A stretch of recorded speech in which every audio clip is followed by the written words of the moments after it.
كل المسلمين اجتمعت كلمتهم على أن لله بقاع مقدسة. ملتفت؟ هاي الأراضي المقدسة حرمتها ومقامها ومنزلتها تختلف عن غيرها.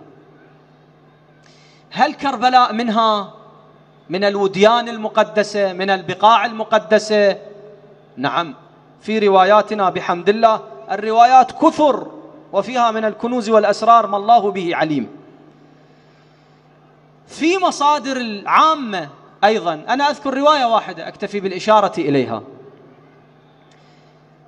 في المستدرك على الصحيحين، الحاكم الحسكاني مستدرك على الصحيحين، ينقل الرواية عن أم سلمة، يقول هاي الرواية عن رسول الله صلى الله عليه وآله وهي صحيحة على شرط الشيخين.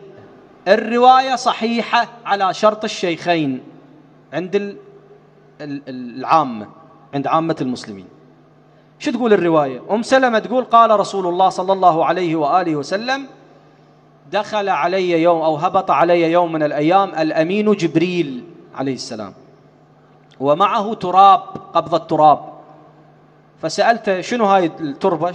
كلش مشهور الرواية، بس أنا أعطي يعني مصدرها كلش ثابت، يعني خذوه بعين الاعتبار هذا الأمر إخواني. فقال له يا جبريل أو يا جبرائيل شنو هاي التربة، شنو قصتها؟ قال له هاي البقعة التي سيقتل عليها الحسين وسيدفن فيها الحسين عليه السلام، وهي، التفتوا، وهي قطعة من الجنة، قطعة من الجنة. أرض كربلاء لا أقل الحرم والحائر الحسيني قطعة من الجنة، هذا قدر متيقن مشترك.